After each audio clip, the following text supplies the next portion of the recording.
let's talk about the next article because, and if you have any millennial friends, tag them, share this with them, send it to them. If you're watching it on the replay, I want to know what your millennial friends actually think about this. So this article is by Andrea Brambila or Brambila. I don't know which one, but it's on Inman.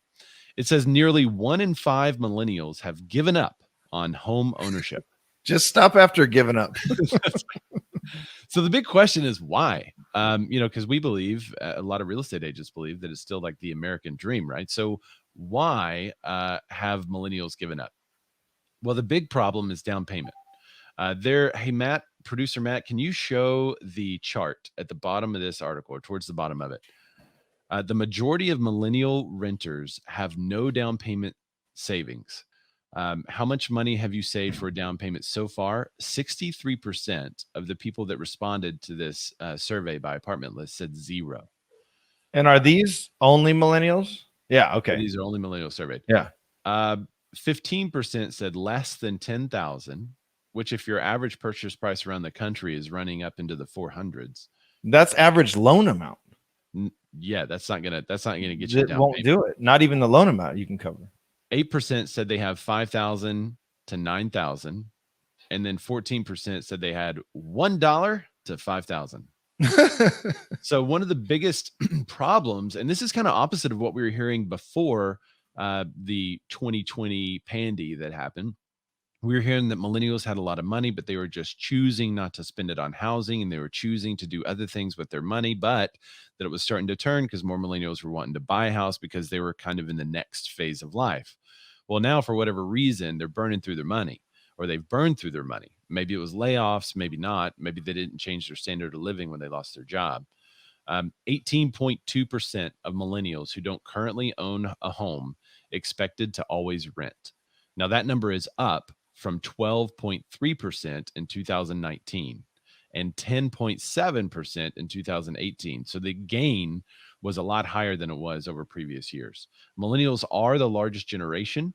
Their age range is 24 to 39, which I'm about to be that 39 number. Woo. 74% said the reason was affordability was the main reason. They couldn't afford the house. More than double who shared said that they prefer the lifestyle benefits of renting, such as increased flexibility and avoiding maintenance expenses. So there you go. And to find more about this, click on the Inman article, and there's also a link to the actual research. It's 2021 Millennial Home Ownership Report by Apartment List. So what do you think, Dan? Are you kind of seeing the same thing with the millennials that you know? Or are they starting to buy? What's going on with them?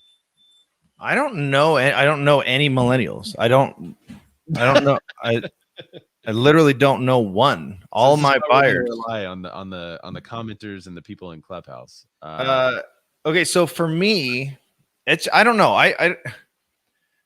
I just kind of base my knowledge of my clients based on just kind of who they are. I don't ever summarize them or put them into like a category. Okay, these guys have this much and they're a millennial. But I do have, I guess every client I have right now is a millennial. They're all, because how old are millennials? The oldest millennial right now is Ray at 38, right?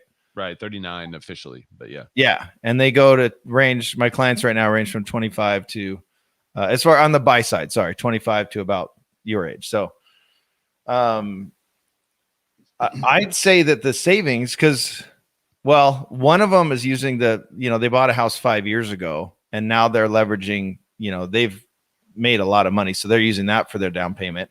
And then the others have just been saving and saving, living at home. So they have the 20. They wanted to get to, their goal was to get to the 20% down payment. So they have been. Well, producer Matt is a millennial, and he actually bought a house. I'd love to hear. I'm going to add him to the conversation. I know he didn't plan. I don't even know if he has a mic hooked up. Producer Matt, I'm adding you to the stream. Do you have friends that are currently thinking about buying, or are they all renting or staying with their moms right now, producer Matt? Which I'm actually a Gen Z. I'm a Zoomer. So you're even younger. Yeah, I think I'm like right on the line. I'm not too sure. I'm 1998, so I'm not too sure. But I know I'm trying to even think if I know anybody. Wait, you were born in 1998? Yeah, I was born in 98. What the dude? So, just so you guys are clear, we've all heard how old Ray is. I was born in 1973. Yeah, way older. I graduated high school in 1991. Yeah, my dad, which he was just in Clubhouse. He was 72. So you're like, you could be my father. Dude, the producer of our show could be your kid. Oh my god! All right, so Dusty Martin I gotta says, go. I can't. All right, that's enough, Matt. See you later. Let's see. Dusty Martin says, I'm a Zennial. So, one Dan Ludwig kind of. All right, so I'm going to go up to some of these comments that we have. Beth. This is weird, Traverso? man. That's Beth Traverso. She says the average homeowner has a lot of equity. That combined with record low inventory, why would an owner in trouble not sell and capture that equity rather than let it go to foreclosure? Absolutely great point. And kind of what we've said, because my point, and I think it's a little controversial, has been that side of the market would just help level out the market. It would bring more inventory, and no one wants that, obviously. Right. But the other side, then where kind of we go, or where Ray goes, is, but they're sitting on, and what is can you recall the stat? They're sitting on an extra 15%. Yeah. Trillions of dollars of equity. So before the crazy increase in prices that we've had last year, there was $2 trillion in equity available to home sellers. Yeah. So, and that's a great question. But then the question is, okay, cool. I'm not going to go into foreclosure. I can sell my house and walk with all this equity. What do I do though? I can't go buy a house with it because there's none available, and there's probably not a rental available anywhere. So solid point. What do I do? So that's kind of the thing. And I think that's what's preventing a lot of this, and then some people may just be waiting. I'm going to wait. I'm still in for burnance, but I still have time. So maybe they're waiting, but I think she brings up a great point. So thanks for that. Dusty Martin says, my millennials stopped shopping last year because it was, quote, too hard and the inventory was low where they were willing to go. Quote, wait until prices come down. She said, now those homes are 20% more expensive and they can afford the basic house they need, let alone the house they want. So that is part of the problem of taking Susie Orman's advice. If you remember, she said that people should wait. And if you did wait, now you're paying 20% more for your house. We have a commenter coming in from Clubhouse. So Caleb, I'm going to put you up. What are you seeing with your millennial clients? Are they finding stuff? Are they waiting? Have they given up all hope? Yeah, Caleb LaPlante again in Southern Oregon, right above the California border. I'm 40, so I know millennials, but I don't have a lot in my sphere, but I do sell homes to them once or twice a year. And your commenter said that they have, the ones who bought have equity, and that's what I'm seeing is the ones who've already purchased in their 20s, so maybe 5-10 years ago, they've got equity, and so they're not having a problem. But interestingly, whether they're my clients or not, and I'm seeing them out there active, if they're new home buyers, the rates are allowing them, at least in my market where values are, if you have a 2-earner household, even on a very modest income for each of them, it's almost the same mortgage now as it was 2-3 years ago, even with the 20% increase or whatever it is in each person's market. So they're still buying. If they were able to get the cash for the down payment a couple of years ago in our little market, they're able to still get it. It's just the competition is more fierce. So your other commenter mentioned, oh, my millennial buyers are giving up. That is, I'm seeing that also because they just get weary and they're like, well, I got other things I want to be doing with my adventurous Instagram life. And so they go do that. But the ones who are have the stick-to-itiveness, they're in there, they're mixing it up and they're getting their house. So that's what I'm seeing in our small community, our rural community. That's cool. I only take offense partially to your Instagram comment because I've put a lot of work into that bougie Instagram lifestyle as well. Those are, I love those posts so much. Clayton Fernando Strems, he joins us via Facebook. He says, I heard a millennial and came running. That's right. Melissa Marr says, but I refuse to be placed in that category of millennial, she's saying.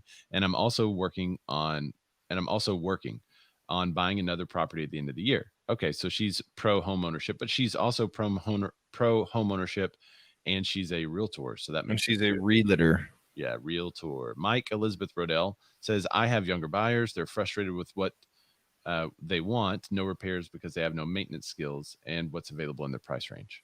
Yep, I'm seeing that too, where they're looking at the inspection report and they just want literally everything because If it was a Nintendo, they could fix it, but it's not. It's a piece of caulking, and they don't even know what that is. New Jersey real estate agent Eugene Jaworski.us says, in case of millennials, it's a culture problem. They want to live free with minimal responsibilities to third parties, but families and kids mostly change the game. So they start thinking about savings and home ownership later than previous generations. That's what we've seen too, but it's kind of time for them. I mean, it's time to kind of buckle down, which is what we were seeing pre-Pandy. Well, and here's I don't know if she got my message, but a contributor to the show and an actual guest on the show, multiple time guest on the show, Marley.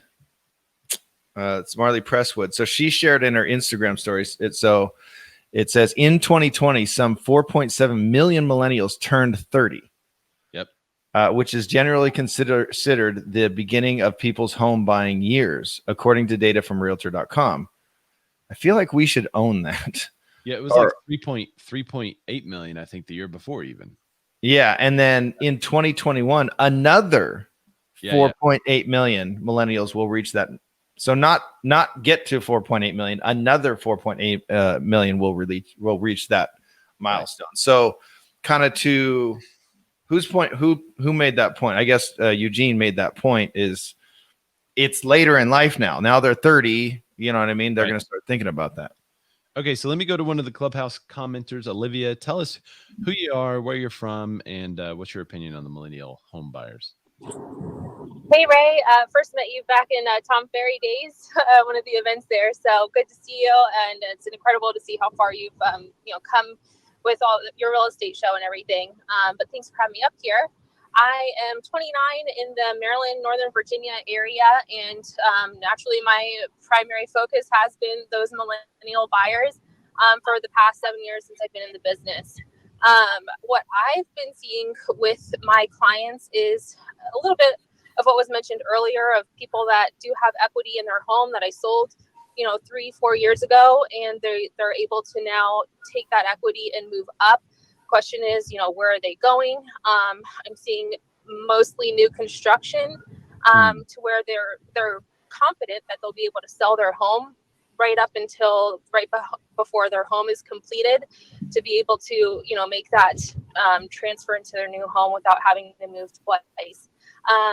In terms of just general first-time home buyers and down payment costs and everything like that, I try to set up expectations at the very front of what is going on in today's market, and basically getting them to agree up front of are they willing to compete this hard or not, to essentially not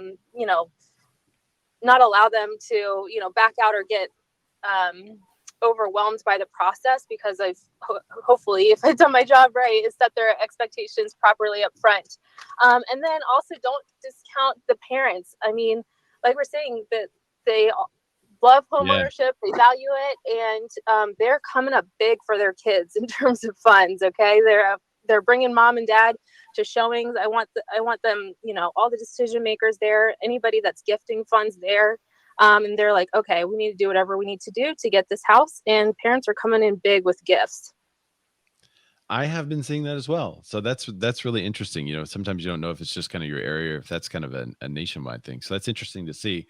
I think a couple of years ago, I'd always see the dad come look at it, but they weren't really giving much help. And now they're like, yeah, let's buy it. Here's a cash for your down payment, and here's a cash for the above appraisal value. Yeah, it's different now, right? It used to be, oh no, the dad's here, he's going to ruin this sale. Now he's like, no, I'm going to help you buy. Yeah, Daddy Warbucks. Yeah. Let's see, David, he brings up a good point. He says some millennials saw their parents lose their home during the first crash, and the memory still remains. I think that's true too, and maybe why some of them have delayed, and they just like the freedom of being where they are now. Yeah, well, I think there's a growing number of people that are trying to live a little more quote unquote free. Like, obviously we live in a free country, but when you get older, you realize, dude, I am attached. I am constrained by bills and taxes and house and school and kids' school and all this stuff. And I think a lot of people are like, I don't know if I want that. I want to buy a van, build out a van. Right. I can literally work from anywhere. I can get Travel the country. Yeah, I can travel the country. I can get internet from anywhere. And that's what I'm going to do. And I'm going to document my journey on YouTube and get millions of views. And Melissa Marr said, I just received an offer where the parents are paying all cash for their kid to get the house. Unfortunately, it didn't make the cut. Yeah, isn't that crazy? That's crazy. The dad's gift $500K cash to buy the house. Put it in the daughter's name. That's nice. Who's that daddy? I want that daddy. Okay. Yeah. So my one set of my sellers now they were the ones I mentioned. They're the millennials. They bought 5 years ago and they had help. Right. And now because they've made so much on their home, they're able to pay the little help they got back and still put 20% on the next purchase. So it's pretty cool. So I'm going to go to one more comment really quickly. We have a Clubhouse commenter, probably on the millennial topic. I'm going to go to Jen. If you could tell us who you are, where you're from, and what's your comment on this topic. Hey, everyone. Jen Mabry. I'm with Keller Williams in Portland, Oregon. To the piece about the parents helping, I often have, our market is crazy. We're running about 3 weeks of inventory right now. And we often have parents come in with cash to buy the house. And then that gives the kids some time to get their loan stuff together, and then essentially buy it from the parents. That seems to be working really well. Of course, if you have parents who are in the position to do that. Yeah, for real. I know my parents were in that position, so I'm a little bit envious.